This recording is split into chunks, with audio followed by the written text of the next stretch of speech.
Chapter 1: A Laugh in the Dark. In the heart of the great maple collective, where the scent of pine mingled with the sterile tang of regulation, the world ticked on in orderly precision.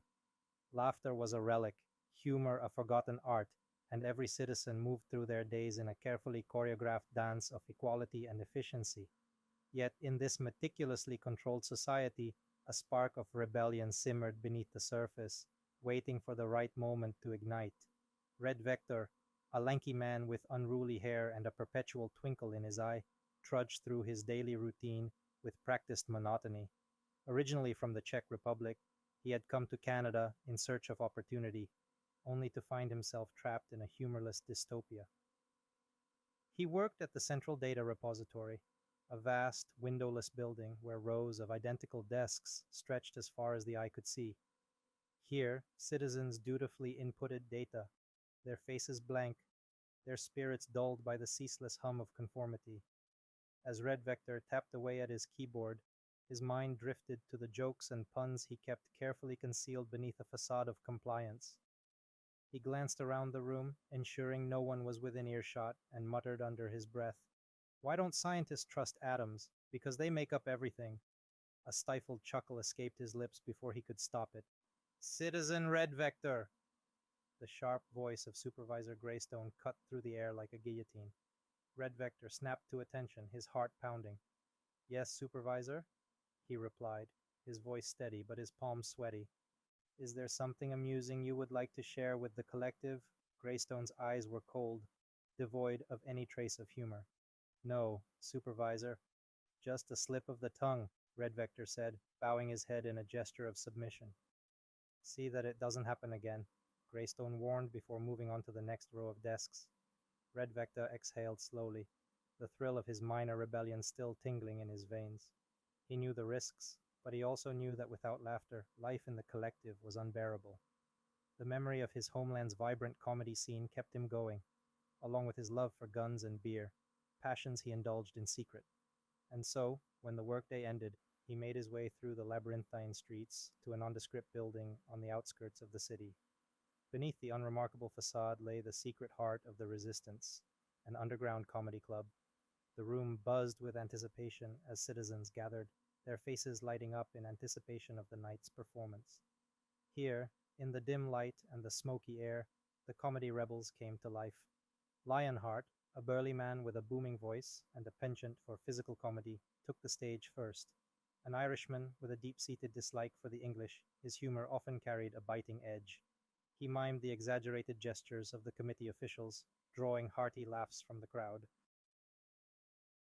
Next, Shammy, a quick-witted woman with a talent for impressions, launched into a biting satire of the Central Maple Committee, her voice shifting seamlessly from one caricature to another. Having grown up in an Amish community, Shammy's transition to city life was fraught with comical mishaps, adding a unique flavor to her routines. Finally, it was Red Vector's turn. He stepped up, his nerves tingling with the familiar mix of fear and excitement. "Why don't communists ever pass the salt? Because it's all about the common good," he quipped, and the room erupted in laughter. As the night wore on, the comedy rebels delivered their subversive humor, each joke a subtle jab at the absurdities of their society. The audience soaked it up, their laughter a balm for their weary souls. But in the shadows, a figure watched, unseen by the revelers. The Central Maple Committee was growing wary, and the joke squashers were already on the move. Red Vector lingered after the show, sharing a drink with his friends. The underground bar was a stark contrast to the rigid world outside, filled with the sounds of clinking glasses and murmured conversations. "Did you see the look on Greystone's face today?" Red Vector chuckled, taking a swig of his beer. "I thought he might actually crack a smile." Lionheart roared with laughter, slapping his friend on the back. "You keep pushing your luck, mate. One of these days they'll catch you mid-joke." "Let them try," Shammy said, her voice brimming with confidence. She twirled a stray lock of hair around her finger, a habit she picked up during her time in the Amish community. "We'll just make a joke out of it." Their camaraderie was infectious, a small island of joy in a sea of repression. Yet, the shadow of the joke squashers loomed large. As the final joke of the night echoed through the underground club, Red Vector felt a chill run down his spine. The laughter might be spreading, but so was the danger. The comedy rebels would need all their wits and humor to outsmart the committee, and the real battle was only just beginning. The next day, Red Vector navigated the city's labyrinthine streets with a newfound sense of purpose. He passed by the committee's propaganda posters, their slogans demanding obedience and conformity. Equality through uniformity, they declared, but Red Vector knew the truth. Equality without freedom was just another form of oppression. At lunch, Red Vector met with Lionheart and Shammy in a secluded park, far from prying eyes. The trio huddled together, discussing their plans for the next performance. "We need to up our game," Lionheart said, his voice low but intense. "The joke squashers are onto us. We need to be smarter, funnier."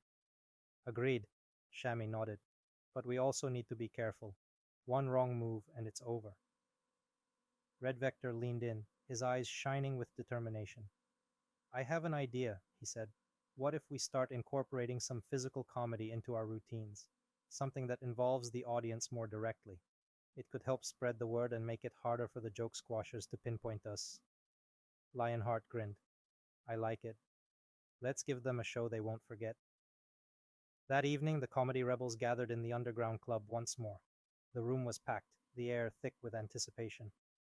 Red Vector took a deep breath, feeling the weight of the moment. He knew that tonight's performance could change everything. As Lionheart took the stage, the crowd erupted in cheers. He launched into a series of exaggerated physical antics, his body twisting and contorting in impossible ways. The audience roared with laughter, their spirits lifted by the sheer absurdity of it all. Next, Shammy stepped up, her impressions sharper than ever. She mimicked the committee officials with uncanny accuracy, her voice shifting seamlessly from one character to another. The crowd was in stitches, their laughter a defiant act of rebellion. Finally, it was Red Vector's turn. He took a deep breath and stepped into the spotlight. "Why don't communists ever pass the salt?" "Because it's all about the common good," he quipped, the familiar joke resonating with new intensity.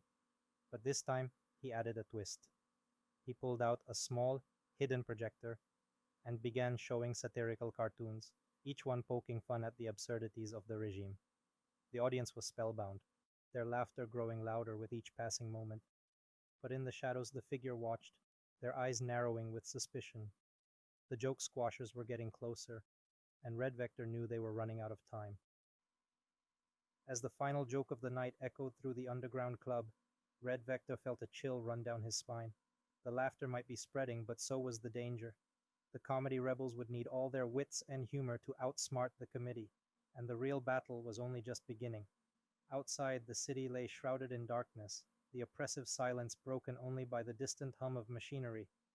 Red Vector walked home, his mind racing with plans and possibilities. He knew the road ahead would be perilous, but he also knew that they were on the cusp of something extraordinary. In the days that followed, the comedy rebels continued to perform, each show more daring than the last. They used their humor to expose the absurdities of the regime, their laughter a weapon against the oppressors, and as their influence grew, so did the resolve of the people. The Great Maple Collective was changing, the laughter was spreading, a quiet revolution fueled by humor and defiance. Red Vector, Lionheart, and Shammy became symbols of resistance, their performances a beacon of hope in a world shrouded in darkness.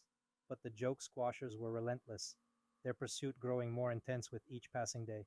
Red Vector knew they would need to stay one step ahead, their every move calculated to outwit their adversaries. The comedy rebels were on a collision course with the Central Maple Committee, and the stakes had never been higher. As Red Vector prepared for another night of subversive comedy, he felt a renewed sense of purpose. The battle for freedom was far from over, but with humor as their weapon, they would continue to fight. For in the heart of the Great Maple Collective, where laughter was a relic and humor a forgotten art, the comedy rebels were igniting a spark of rebellion that could not be extinguished. And so, the stage was set for a new chapter in their journey. The real battle was only just beginning, and the comedy rebels were ready to face whatever came their way with wit, courage, and an unyielding belief in the power of laughter.